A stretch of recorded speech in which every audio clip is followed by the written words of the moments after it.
Alright, this is take two. Take two, like, not for this episode, but for, like, the YouTube part in general.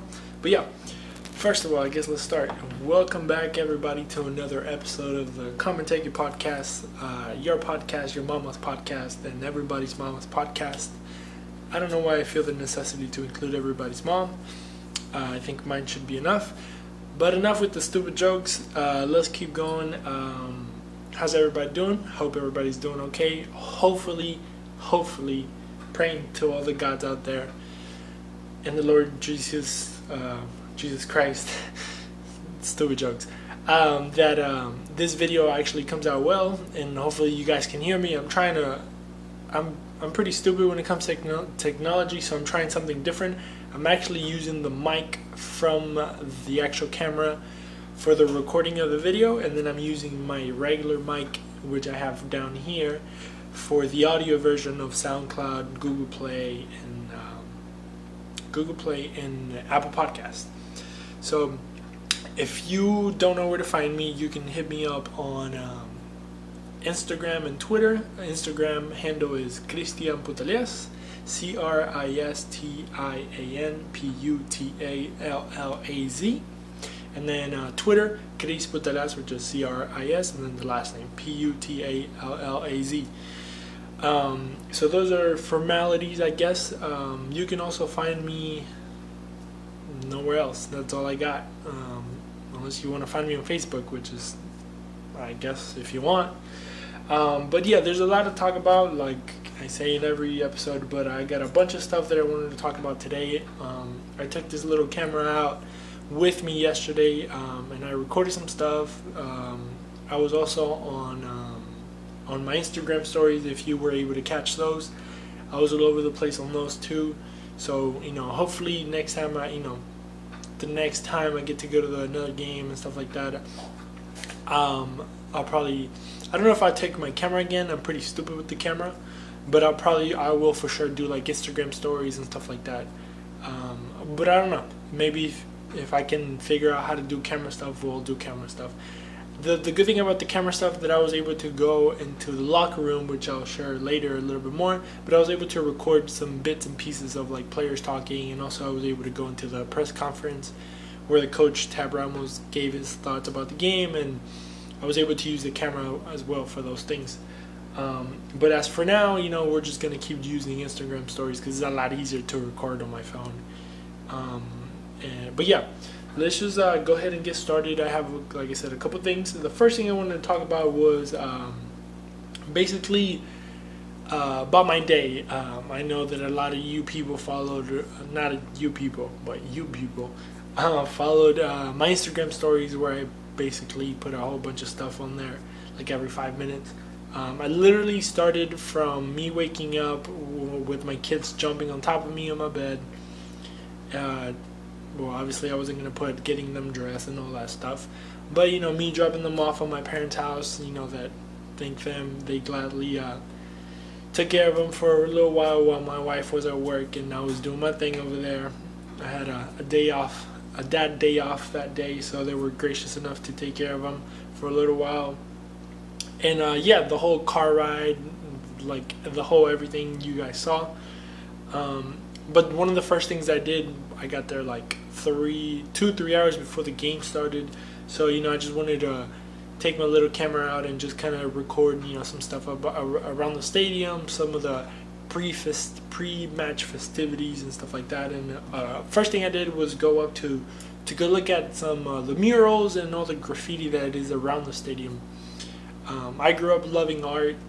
Well, loving art. I was always in art class and always like writing stuff, and I thought I could graffiti, so I would like graffiti in there. I can't graffiti, but I had really good friends in middle school and some in high school, not really, but mostly in my middle school years, where I had a couple of friends that kind of did some graffiti or actually did some art. Shout out to Mario. I don't know if you will ever see this or hear this, but Mario was a friend of mine in 7th, 8th grade, and he actually does graffiti and painting. He's a really good artist. So I was always attracted to like the art stuff. So I went out and I started looking to all the murals. I got a bunch of pictures on my phone that I'm gonna be posting on Instagram later on the week to promote the show and stuff. But I guess two murals that caught my eye, or not two murals, but two artists that I know of for sure about some murals that I saw is a Miss. I don't know if I should call her Miss, but is Anat Ronan. You can find her at Anat Ronan 1971 on Instagram. She's the one that did the whole Hold It Down mural with the 4 players on there. Man, I'm blanking out on the Dash players right now. I know Rachel Daly is one of them. I can't think of the goalie right now, and I'm sorry. I don't know if I should look it up. But the other two were Darwin Quinteros and Christian Ramirez. Yeah, those were the two players of the Houston Dynamo that were featured on that mural, and then the other ones, like I said, were Rachel Daly, which I don't know if my wife will ever see this, but if any of her friends see this, it goes with all due respect. But I think Rachel is beautiful. It's a beautiful lady. So if you see this, Rachel, I think you're beautiful, but I am married and have kids and all that stuff. So obviously I don't think, we'll just leave it there. And if my wife is watching this, you are the most beautiful girl in the world. Let me just see if I can find this. The goalie's name. Man, I think I'm going to blank out on that one. Let me see. Well, I'm just going to keep going. And then I'll look it up, see if I can do two things at the same time. I'm pretty stupid when it comes to multitasking. But, let's see. Houston Dash roster.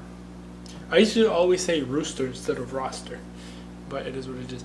Jane Campbell is the other player that is featured on this giant mural and stuff like that. So yeah, if you want to check it out, like I said, Instagram stories are there, and then also Instagram or my I'm posting pictures later on. But Anat Ronan, ANATRONEN 1971 on Instagram. Check her out. And then the other one that I saw that he's like a Houston guy, that he does like a bunch of like pop art, but not really. He has like his own little style on it. Is Donkey Boy. So if you want to check him out, Donkey Boy, shout out to you. Really good stuff. He's always like doing murals and paintings for like different, he's done like Shipley Donuts and like a bunch of other stuff, I believe. Hopefully I'm not confusing him, but he did like the new Nymphas one, which is pretty cool. That has like all the Houston like celebrities and stuff. He's always working with his mom, Donkey Mom. So they do pretty good work, and I just wanted to throw that out there. So after checking out murals, taking pictures and stuff like that, I wanted to stop by, and I wanted to get to all known for supporter groups, just to check it out. I'm a really awkward person when it comes to like socializing, so it's kind of weird for me to just like pull up and just be like, hey, how's it going, because I'm no like media guy. So like I don't even know what to ask. Like it's super awkward, like But I was able to get to the rodeo go. So I was actually gonna stop by King's Court first, and then I saw on Twitter that there was something happening between El Batallón and King's Court management. If y'all don't know, go look it up. I'm gonna leave it up to that. But the whole point is that they were not congregating there anymore, and they ended up congregating with the Surge at Rodeo Goat. So after walking around, looking at paintings, looking at murals, saw the big old mural about that El Batallón, I guess, dedicated to Memo. That was a pretty mural too, or pretty badass mural. And then showed up to Rodeo Goat. Was able to go in there. Talked to a few Dynamo guys, El Batallón guys. They were just chilling there. Just say what's up and stuff like that. And then I was able to go into like where the Surge, most of the Surge people were at, which like they were like in a deck, like a little deck on the side and stuff. I was able to meet some of the guys. Honestly, I don't know his name, but he has some like really cool like baseball glasses, like super like colorful, you know, this purple one and turn green depending how the sun hits him. Very, very nice guy. He like first, you know, as I walk up the stairs, he was, you know, he came up to me. He was like, "What's up, man?" Da, da, da. Pretty cool guy, you know, very, very inviting vibe, to say the least.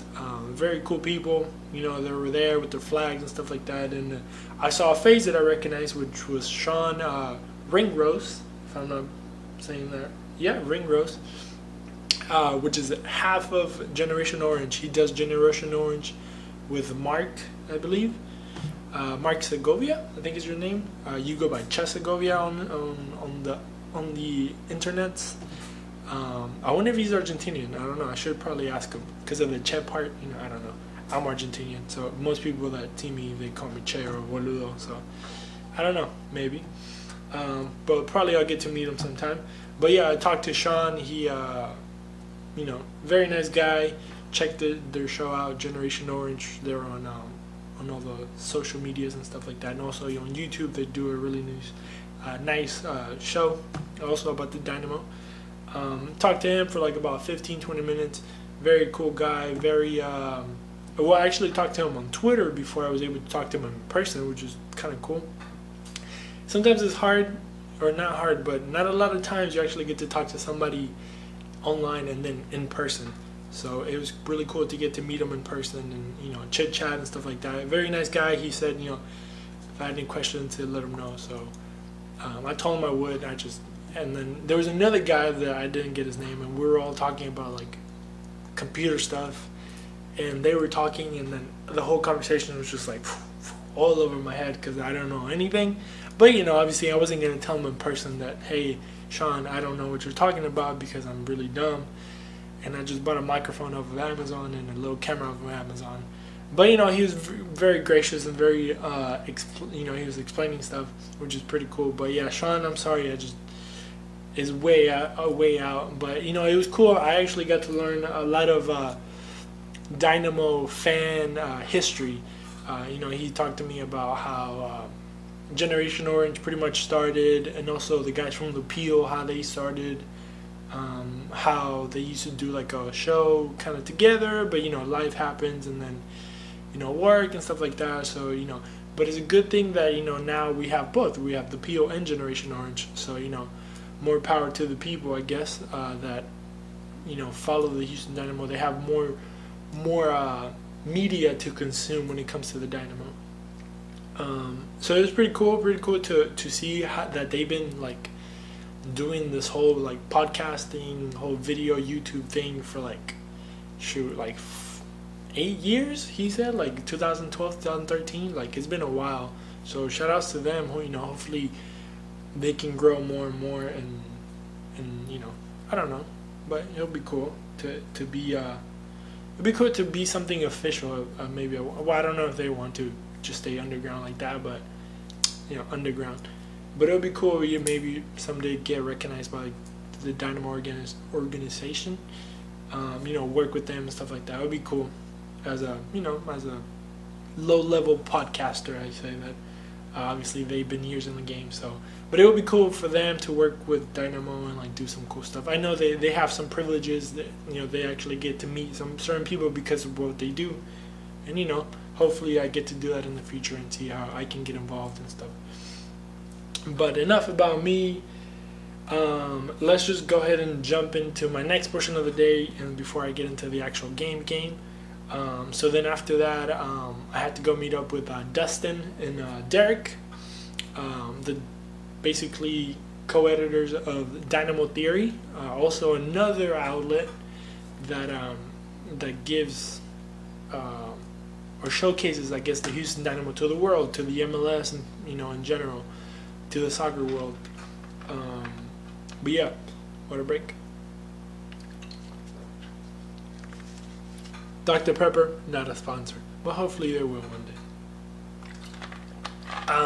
But yeah, Dustin and Derek were the ones that basically kind of helped me get into the situation.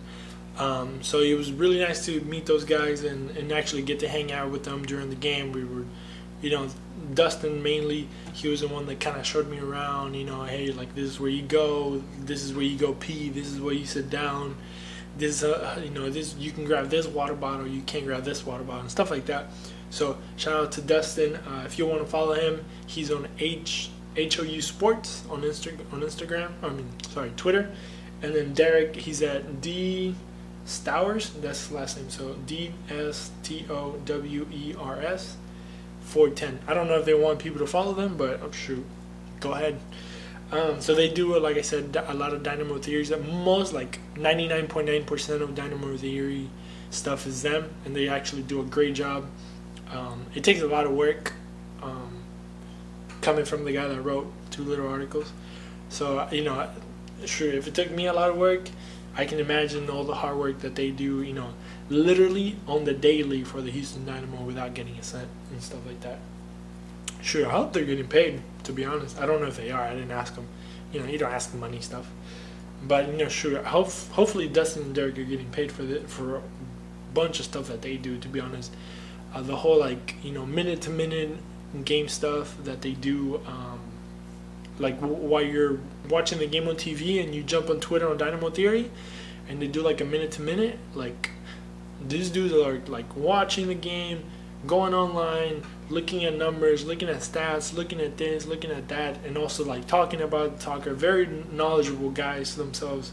So it was pretty cool to hang out with them and actually hang out with people that actually know how to play soccer, and people that actually understand what a freaking number 5 is, or what a number 9 is, or what a, why this and that happens in the game. Sometimes you meet people that you're like, oh yeah, I'm a great Dynamo fan.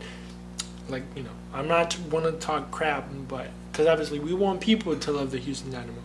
But sometimes it's weird to have conversations when people don't know anything about soccer, or like, they think they know, but they really don't know. But, I guess we all got to start somewhere. So, I guess let's not put anybody down. But yeah, so yeah, that was my day. Basically, after that, Dustin took me. He was like, hey, you want to go to the conference room?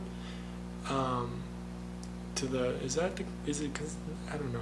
But it's basically the press conference. So basically, the press conference, we had the chance to listen to Tab Ramos, the coach. So it was kind of weird, because I've never been in that position before, obviously, and just to see the way that, like, it gets run. Like, shout out to Edgar.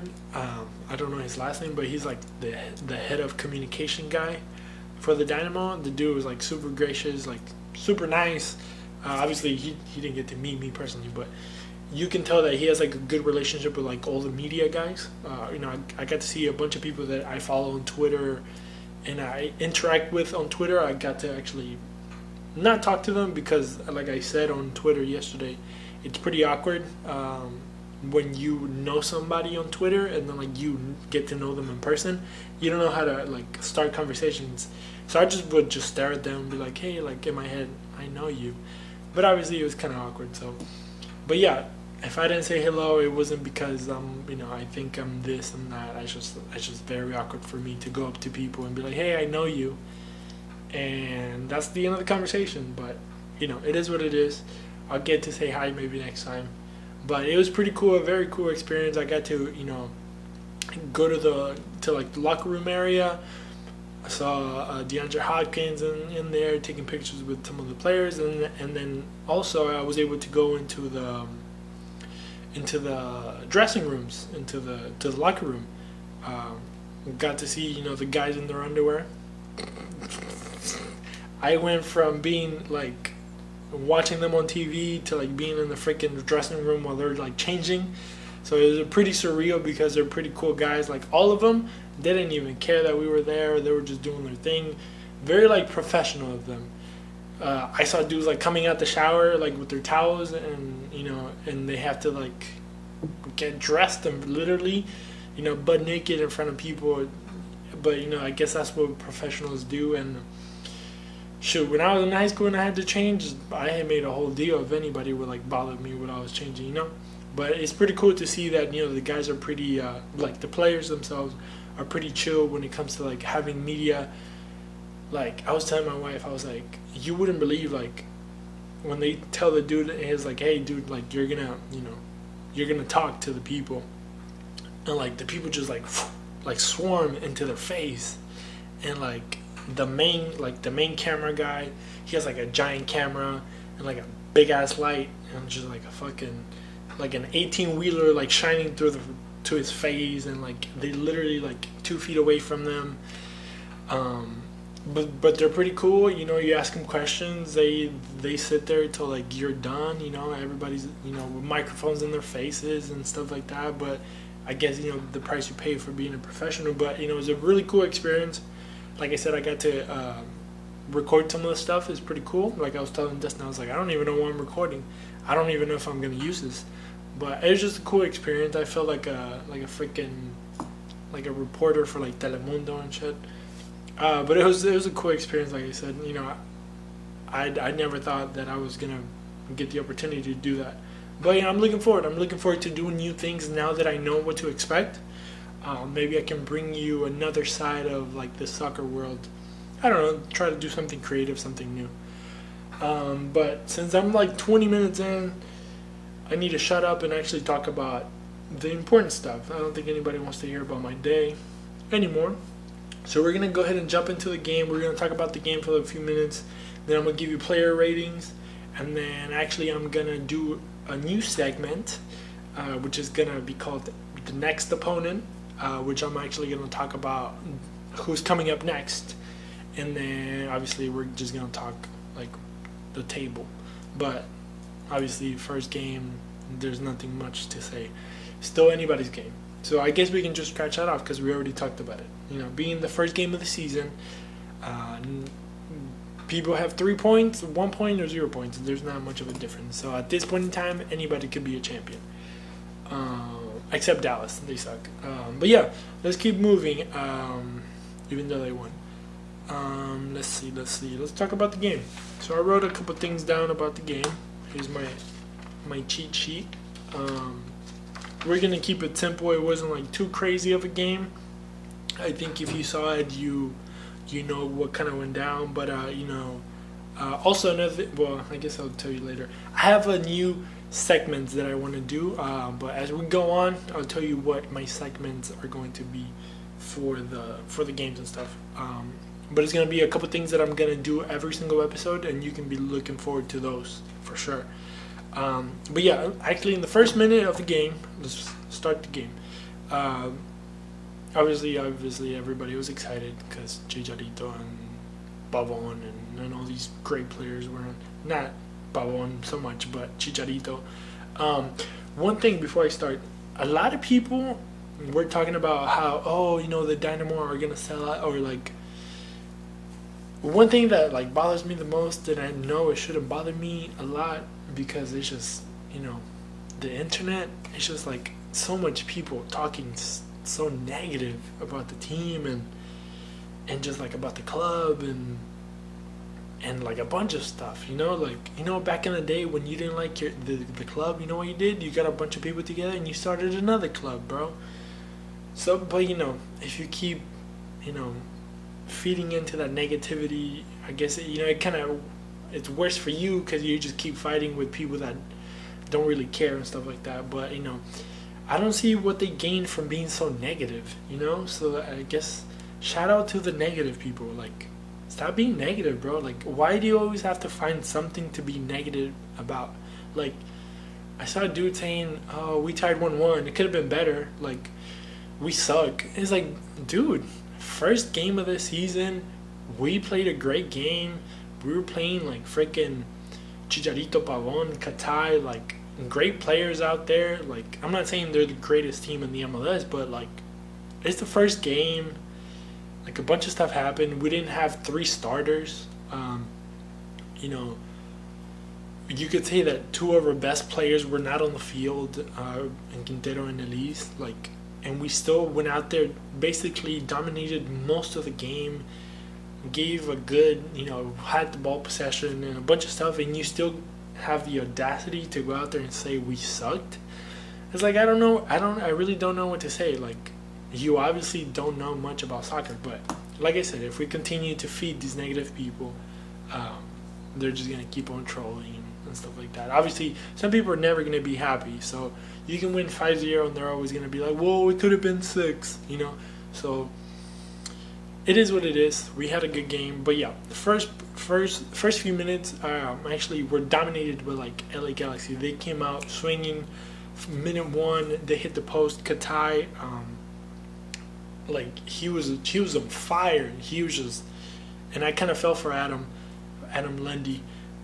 He seemed like he was getting beat a lot by Katai. You know, it might have been my perception, but it was only for a few minutes because after that I guess he got into the rhythm of like Katai and them attacking, that he started beating them to the punch, starting going after them. I really don't know how big Katai is, but to me it seemed like Katai was a lot bigger than Adam. So I don't know if it was like a size difference and stuff like that, but I'm about to look it up right now because I could have sworn Katai seemed huge compared to let me see if I can find him. Let me see if I can find actually. So I have this at the game. They give you like, if you're part of the media member, like they give you this fat freaking like what do you call these, like a bunch of notes and stuff, and literally basically the only thing that's missing here is how many times they go to the restroom a day, but they give you everything that you can think of. So I'm just gonna look up Katai real quick. So Alexander Katai, midfielder, he's 6 foot 155, so it's actually pretty tiny. So I'm tripping. I don't know why it seemed like he was huge. And then let's see, where's Adam? Adam, he's 5'9", 143. So I guess compared to Adam, he is a few inches taller, but it's not that much of a difference, I guess. But he looked like he was bigger. But like I said, Adam, after a while, he kind of got a hang of him, and he was able to like kind of keep him in check a little bit. So then minute 3, we got a good shot by Bonnie Garcia. We were kind of moving into like a more even game. And then Pavon, freaking Pavon over here. I'm trying to figure out what let me see, Pavon, yeah. Pavon did scored in minute 12, I believe. Let me see. I want to get this right. I should have done my research before I started podcasting, huh? But basically, I wrote down minute 12. You give him too much room, and he'll put it in the back of the net. So yeah, basically, he scored minute 12. And that's what I was telling Dustin and Derek. That. So if you watch the let me set up the goal so you can kind of have an idea of what I'm talking about. So basically, we were attacking. Obviously, a bunch of our guys went up. Valentin went up, and basically the only 2 people that stayed back were Figueroa and Kiki, to my memory. And so then he goes up. So then the goalie actually gets it, and then he like counters it.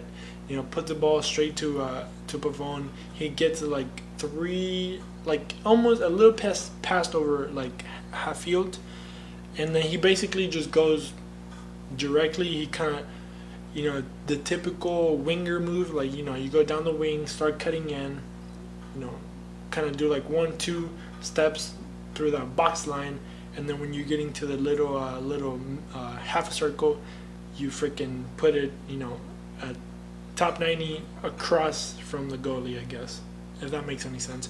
But basically, it was a golazo. But that's what I wrote down. I wrote down, you give Pavon too much room. A fast player like him, he's really good with his ball in his feet. And if you give him 5 feet, like of distance, he's gonna juke you out real quick. Like I was telling Dustin, I used to see him in Boca when he would play, for Boca, of course, and also in Argentina. The dude's quick. If you give him the ball and you give him space, he's gone. He's Elise, and he has that definition, or as people say in Spanish, esa definición. Like at the last, he can take a shot from outside the box. Not like our guys, but not talking shit. But even Ty Ramos said it. We should have shot more from outside the box. But took a beautiful shot. There's nothing Marco could have done. It was just perfectly placed in the perfect spot.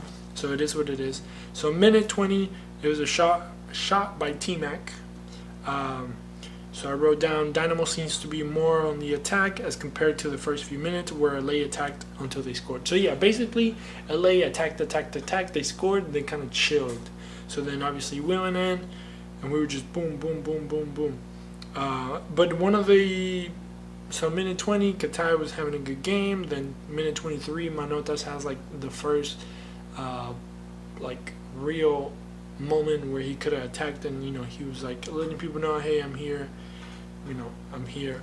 Minute 35, shot by Boniek from the side. That should have been a pass back, by the way, Boniek. So if you're listening, please listen to me. You should have passed back. Just kidding. It was something close, but obviously nothing too crazy. We were just there and there. And then the second half came up, and funny enough, me and Dustin, obviously, because he was right next to me, we were talking about how Chicharito is really good playing off the ball. So like whenever he doesn't have the ball, he's always like making like the proper runs, or he's coming back to check in with the midfielders, like how forwards check in, like they come back, touch the ball, basically get the ball, hold it half a second, pass it back, and then turn around, make that run, look for a spot where to run. And that's what Manotas kind of lacks, in my opinion. I could be completely wrong, but in my opinion, he lacks that off-the-ball run. But then, of course, he shuts me up by what does he do? He makes an off-the-ball run.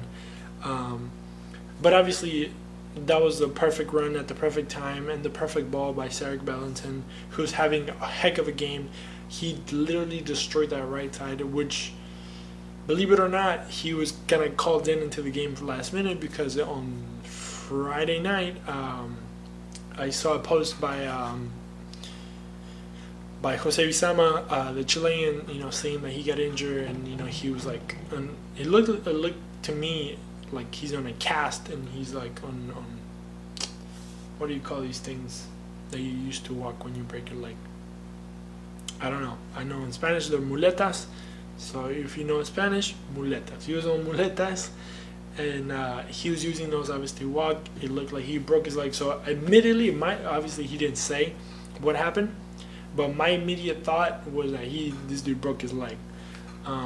It seems like he's not as serious, but it's still serious, obviously.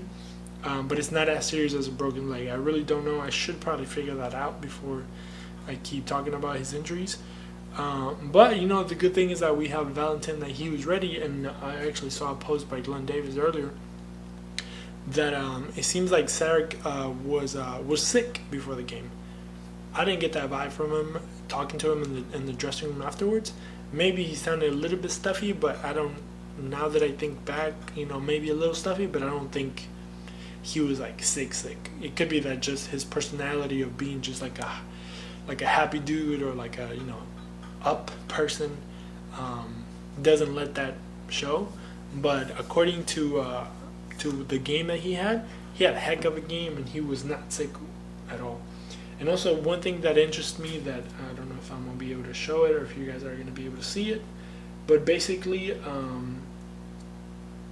Dynamo Theory, they posted an article about three things that stood out about the game, and one of them was obviously the heck of a game that Sarek Valentin had. So if you good read, go check that out.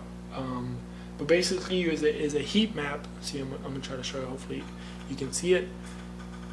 So basically, it's a heat map of Sarek Valentin's, as my wife likes to call it, his bra gadget. So basically, he had a 71 touches during the whole game. He had a 91.2 passing accuracy, and he was killing that attacking right side, as you can see in the picture. This dude was mostly on the attacking side than the defensive side. So that kind of shows you what kind of a game the Houston Dynamo had on that side of the field. And let me remind you, that was the side of Pavon. Mostly. So obviously, even though he scored, he was pretty much shut down the entire game there was not much of like to show. And obviously Chicharito, like people that went to go see him probably were super disappointed. That dude was lost. There was another meme that Dynamo Theory posted that it was about Kiki Struna's cleaning out his pockets, and it's basically a wallet, car keys, his phone, and then there's a picture of Chicharito. I don't know if you can tell, but so it's very hilarious. But yeah, it was pretty funny because Chicharito was nowhere to be seen. He probably had one play of towards the end that I can recall that he kind of passed it back and they almost scored. And I was like, Chicharito would come in the freaking 80-some minute and give a pass for a goal. And now he's going to be the man of the match. And I was like, oh, this is the last thing we needed.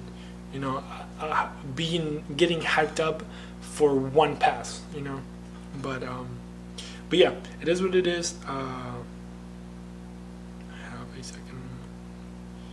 Oh, and then we had a really close, I was trying to read my notes, I didn't understand what I was writing. So basically, Manotas had a great goal. If you saw that goal, it was a great run, perfectly through pass by Zach Valentin. And then minute 70, T-Mac was a little bit like a second off from like closing in from the back door, basically, to put a ball in. And then on minute 73, highlight for Marco Maric, he had a great save, and that kept the game leveled at 1. So basically, those are my game notes. We basically had a great game. I think we had 60-40 was the possession, or if not a little bit more. But it seemed like a little bit more. But yeah, there was a few moments where LA had like the possession and attacked, which was like literally in the beginning of the game.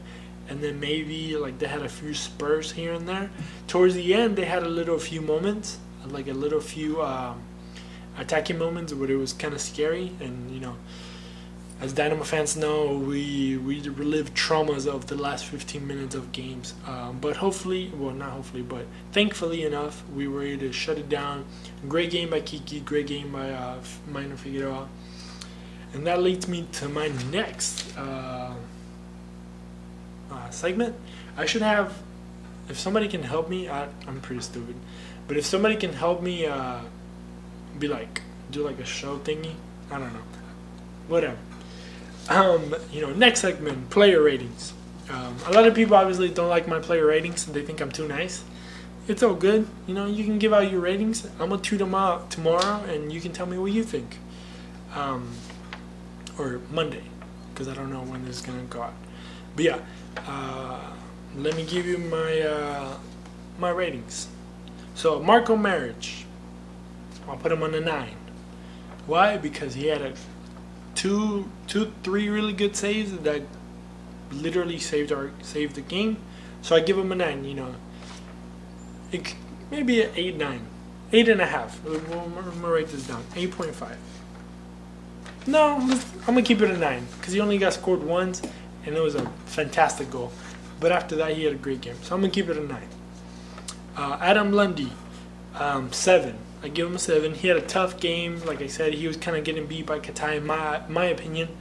And some balls he would lose. Some balls, like, I don't know. It just seemed a little bit. I don't know if he was nervous or, which I doubt, but he had a tough game. I don't know how he feels, but I give him a 7.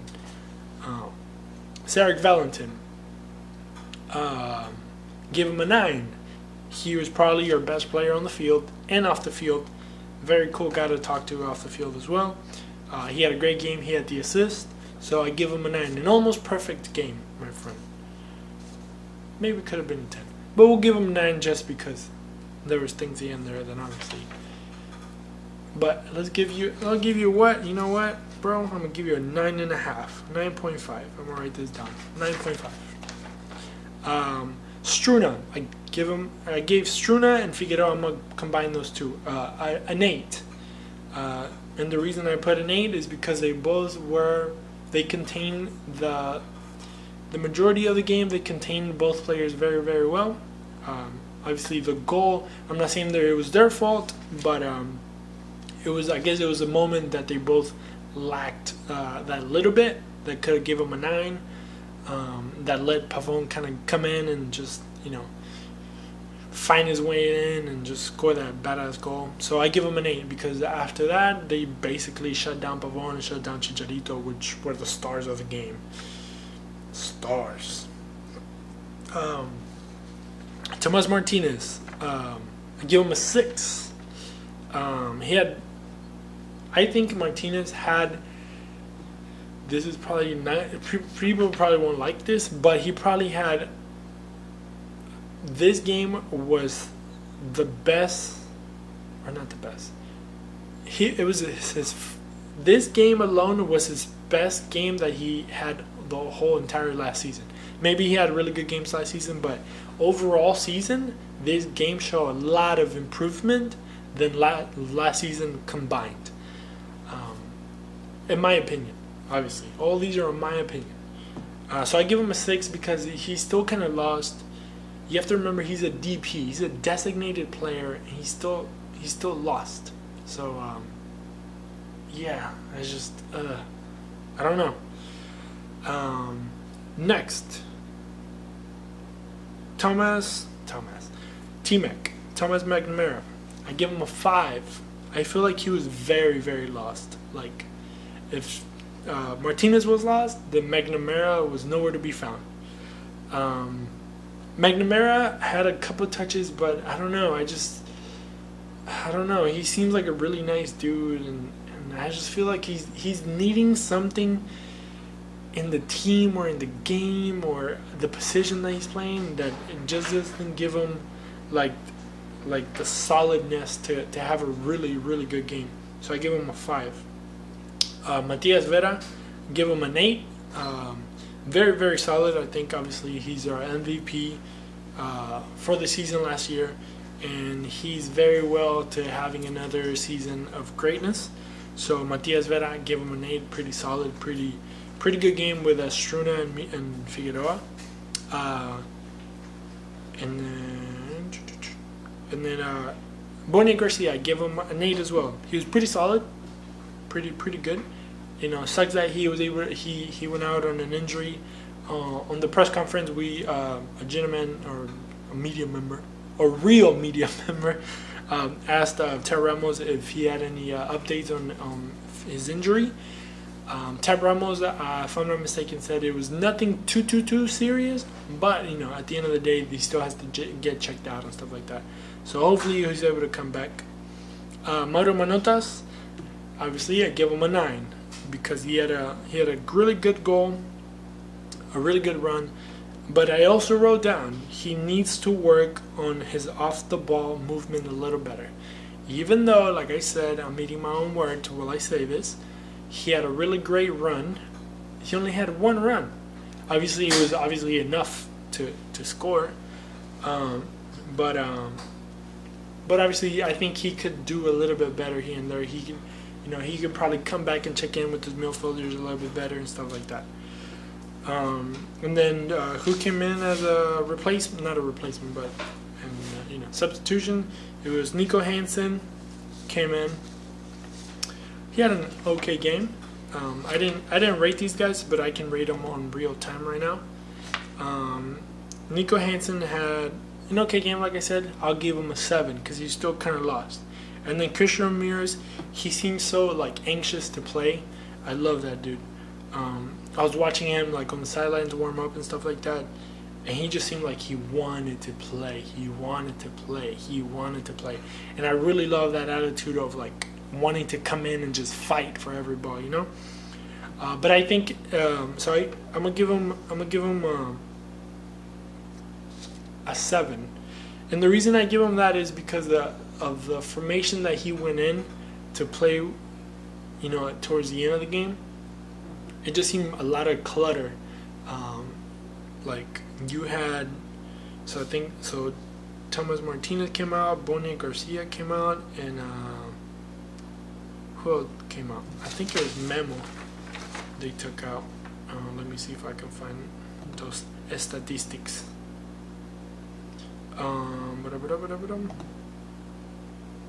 It's funny, the MLS gave Struna man of the match. Interesting. Just because he held back Chicharito. Come on, bro. You're giving somebody man of the match because of another dude? See, those are the things that piss me off. Like, yes, we all know he had a great game.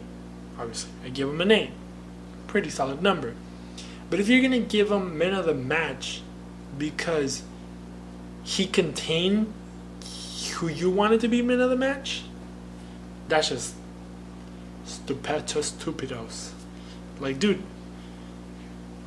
bro, like, Valentin, my guy, pay attention. But I don't know who's writing this stuff, but it is what it is. I don't know if it's gonna show me all these stats and stuff. Yep, stats. Sorry guys, I'm doing this in real time. Oh, here we can check out possession. So possession was 59 Dynamo, 40%. These people from LA. These people. Come on, you gonna give me every stat but the freaking changes? Come on, my guy. Okay, yeah. So we had Christian Ramirez for Tomas Martinez, Nico for Garcia when he got injured, and then Darwin Seren came in to basically close down the game at the end at minute 83 for Memo Rodriguez. But we had Tommy Mack, Christian Ramirez, Nico Hansen, Vera, and what's his face? I just said it. So Seren. And who else? And Tommy Mack. I don't know if I said him. But basically we had 5 guys in the middle field just running around like crazy chickens with their heads cut off because they could not find a position in those last 10 minutes of the game. That's the reason I'm giving them a 7 and a 7. So there you go. Take me forever, but here it is. And then Darwin Seren also another 7 because same thing. He didn't obviously get to play much. He played like 10 minutes. But, you know, he did his job, and it counts as it is. So, number 7. That's about it. So, that's my player ratings. So, let me give you the next segment, which is Man of the Match. Who was Man of the Match for me? Cedric Valentin. Great game, great guy, in and outside the field. So, there's not much to say about him. I'm thinking about tallying all the men of the matches that I find, or like that we have, and at the end of the season, giving them something. I don't know. We'll see if I have the money for it to buy them a gift, but it will be a gift from the Common Take It community to the men of the match of the year, I guess. And then another thing that I wanted to talk about, which is, or just give them 2 seconds of my time, was I'm going to talk about the best player of the opposing team for the game, or a player that I liked personally, because maybe you won't like the same person that I liked. But a person that really caught my eye, caught my attention was Katai. Maybe because I had him really close to me in the beginning of the game, but Katai seemed like a beast. He actually came out. He came out pretty in the 58, so he played a good hour, and he had a pretty solid hour. Obviously, he had minutes played 58. He had 3 shots. That's about it. But but he had a pretty good game. The guy's 29 years old, 6 feet, 155 from Serbia. Interesting. Alexander Katai. So Alexander Katai, he is my man of the match for the opposing team, or the guy that I liked. So I'm actually going to try to keep a record and see who my man of the matches are for the different teams. And so that's my another. And then let me talk to you about, before we close down, I actually stayed up, dozing in and out, and I watched the Vancouver Sporting Kansas City game, because obviously we gotta pull a Bielsa. Dustin was telling me about the Leeds scandal that happened back in the. I knew about it too, but there's a documentary on Amazon, I believe, that is all about Leeds United, I think it is, and the whole scandal that they had with, you know, spying or cheating or whatever, and with Bielsa. So, you know, we're doing the same. We're spying on our competition. So Sporting Kansas City, and basically they had a pretty good game, legit. They went up to Vancouver, beat them 3-1. And the two players stood out. The other one scored. It was like Pavon. He just scored a goal and he was kind of lost, which was Pulido, which is the man that they brought from freaking Chivas to like be the great savior. He scored, so I guess he did his job. But the other two that stood out a lot to me were it's funny. His name is literally Kinda. It's Kinda. Kinda, yeah, Kinda. But I think it's pronounced Kinda or Kianda, whatever. Dude plays on the right, like kind of like an Ellis position, and then another one that also played really, really good was Gerso, and he came in the second half.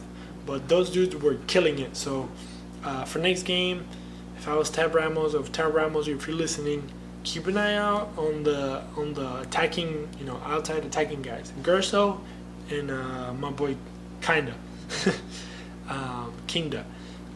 Obviously Pulido, you're gonna have to control him, but I think if we did a good job in stopping Chicharito, I think we can do a pretty good job in stopping Pulido. Obviously he was a little bit more dangerous because he did score, but I think we're gonna have to worry about Kinda and Gerso a little bit more next game. And that's all my review for the next opponent. And then, like I said, the table we don't really have to talk about. So I think we're at a point. Also, one last thing that I mentioned before we close down. I got these from my I'm over here saying my friends. I just met him that day. But it was some dude that I didn't even get his name. But some dude that obviously came down from Austin to like hang out with the Surge and stuff. So it's pretty cool seeing the Texas team, because we're not going to count Dallas in this one. But it's cool to see the other Texas team, Austin FC, that's coming in next year into the league, and how they come down and support, and, you know, hopefully in the future the relationship, you know, is not as terrible as it is with Dallas. But I think, as we all know, Dallas is like the stepchild of Texas. But it is what it is. So shout out to them. They gave me cool stickers. I really have to like work. I have a bunch of stickers I need to put up, but I'm actually waiting to get, hopefully one day, like a studio and have a really nice table where I can put all these stickers, because the desk that I have right now is really nice. Shout out to Roderick. It came out late, but he gave me this desk, and I feel bad putting a bunch of stickers on top. And also, I don't think my wife would let me do it, to be honest, because the desk is like in a living room. It looks really nice. She has her little flowers and her little cute stuff, so, you know, she took over, but, you know, every once in a while I use it for my podcasting needs. But other than that, I'm gonna shut down. This is a really long episode. I'm actually hungry and thirsty, but I'm gonna go ahead and shut down. Once again, if you want to find me, Cristian Putalias on the Twitter, no, on Instagram, and then the Twitter is Chris Putalias. So hit me up there. Tell me about your player ratings. I'm going to post that on Twitter tomorrow. Tell me what you liked, what you didn't like. Who was your man of the match? If it wasn't Sarek Valentin, please don't talk to me. Just kidding. You can let me know. What do you think about our next opponent? What do you think about Katai? And what do you think about Chicharito? He didn't do anything, so there's nothing to think about. So yeah, talk to me. Tell me what you liked and what you didn't like. Do you want me to talk about the next opponent? Do you think, you know, it gives you a heads up of what's coming up next? Next opponent, Sporting Kansas City, 7:30. Check it out. I think it's on ESPN. If not, the Cube, of course. Shout out to the Cube. If you want to sponsor me, I'm down. Houston all the way. But yeah, let's go ahead and shut it down here. Hopefully this video works. And if you are and you stuck this whole hour, I salute you, my friend. H-Town, hold it down, baby. Let's get it.